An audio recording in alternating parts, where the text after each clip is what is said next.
Hello, AP Psychology students, and welcome back. Today we are beginning a new topic. We are going to be discussing the topic of sensation. This relates to topic 1.6 in the College Board AP curriculum, and the learning objective we're going to be focusing on with sensation today is explaining how the process of sensation is related to behavior and mental processes, right? And we're going to be doing that through answering some essential questions. So the first one is, what is the difference between sensation and perception? Second is, how do the senses kind of speak to the brain?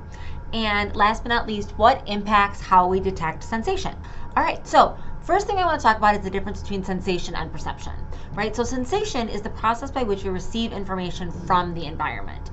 This is sometimes referred to as bottom-up processing, right? And ultimately, it's the idea that sensation is your eyes seeing, your ears hearing, your nose smelling something in the environment, and then your sense sending that information up to the brain, right? So it starts from the bottom, which is anything below the brain, and goes upwards to be analyzed by the brain. Perception is the interpretation of that information. So the senses take in your world and send the information from your brain, and then your brain organizes it and gives it meaning, interprets it, figures out what it is, any of those, or any combination of those things. And this is often called top-down processing, right? So the idea is that the top, or the brain, right, that up, bottom up, the top is what's doing the work, and it's actually organizing and interpreting the information based on its experience back down to then what you think you see, hear, to smell, or taste. And the thing about this is that perception and sensation, but mostly when we think about perception, is not always accurate, right? So just because our eyes see, there's a certain thing in our eyesight, so maybe it's a word, doesn't mean that our brain is going to perceive the word exactly as we see it in the sensation, right? So our sensation and our perception, while they do try to give us a real vision of the world, it's not always an accurate depiction of what's really going on based on our brain interpreting things or using prior experiences or making assumptions about the environment around us based on all the years that we've been around or everything we've experienced in our lives. So when we talk about the senses, though, so let's focus a little bit on sensation. So when we talk about the senses, there is a process that every sense uses that it is the only way for it to speak to the brain. So the brain does not speak light waves, sound waves, odors. The brain doesn't understand any of those things. The brain only speaks in neural impulses. So transduction is the process of converting that outside neural signal. So we're converting the light waves, we're converting the sound waves, we're converting the taste or the smell into something the brain can understand, and that would be neural signals. I like to think of this a little bit as like translation. So it's like the sense is translating what it experiences into something the brain can read. So the first step of transduction is a stimulus energy. So you have light, you have sound, you have smell, you have taste, you have touch, all the different stimuluses in your environment. Then you have the sensory receptors in each sense. So in your eyes, there are receptors. In your nose, in your mouth, on your skin, in your ears, there are receptors. And those receptors interpret the light, sound, the smell, etc. Then the receptors translate it into a neural impulse, a neural signal. And finally, then it goes to the brain, and the brain then, interprets it accordingly. So it goes to the visual cortex in the occipital lobe, or the auditory cortex, or the olfactory area. And ultimately, each sense has a special, kind of way that it goes through transduction, but the steps are always the same. And as we get into the unit, we're going to talk about the transduction process for each of the different senses.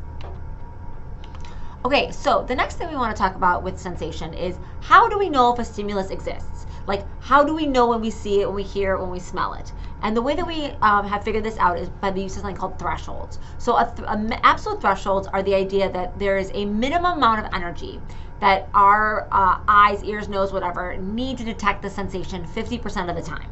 So this is a question of if you what is the minimum amount of smell you need to smell something? Like the minimum amount of odor you need to smell a perfume? Or what's the quietest noise that something can be for you to know that it's on, right? Like if you have the TV on, if you have it on volume 1, do you hear it, or does it be on volume 5, right? So what's the minimum amount of sound, sight, smell, taste, touch for you to detect the sensation 50% of the time?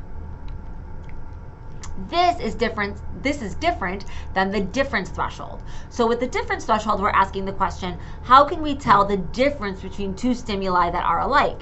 How do we know which is bigger, which is louder, which is saltier, right?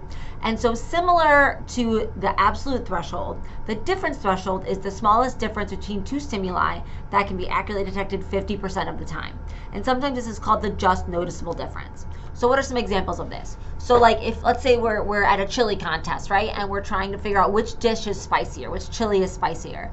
Or we're going shopping and we want to know which dress is more blue or which dress is a lighter blue, right? And in this case, you can tell because these two dresses have enough difference in their shading for you to notice the difference. However, there are other instances where maybe you pick up two items of clothing and you're like, wait, are these the same color or are they different colors? Because the difference between them is not enough for your brain to really comprehend. Now, when we talk about difference thresholds, there's a law or like almost a rule that we have to use in order to accurately show the difference. So this is called Weber's law, right? And the idea is that in order to notice a stimuli or a difference between two stimuli, so in order to know if one soup is saltier than the other, or to know if one dress is darker or lighter than the other, they have to change by a constant percentage and not amount. So let me give you an example of this and then I think it'll make more sense.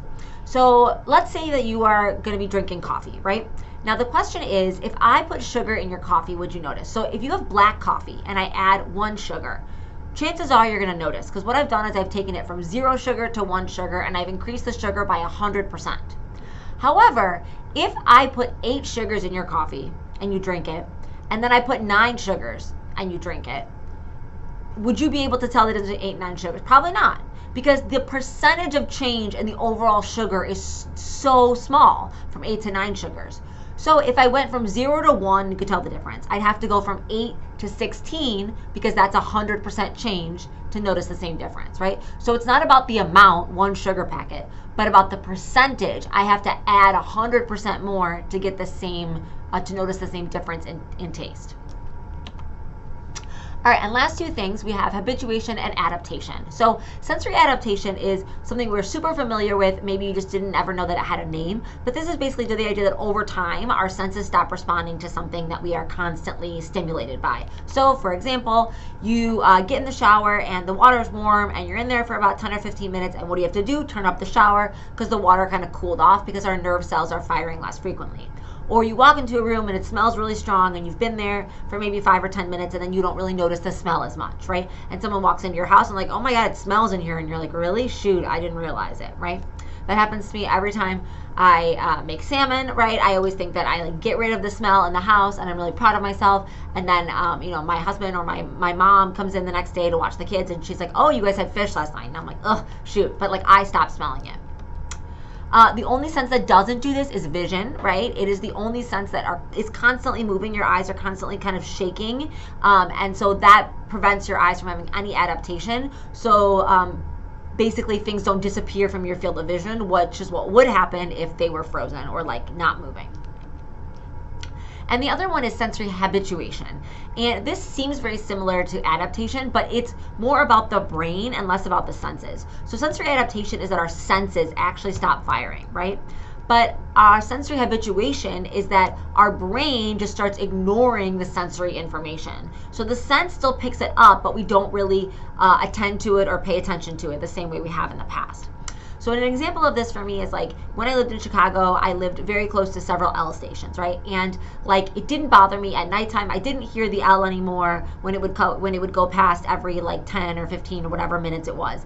But if I had a friend who stayed over, they would be like, oh my God, how do you sleep in this? The L is so loud, right? They would notice it. But my brain just basically stopped paying attention to the sound because it was so used to it, right? And that's habituation. So it's not that my ears weren't firing anymore with the sound, they were, but my brain was ignoring it.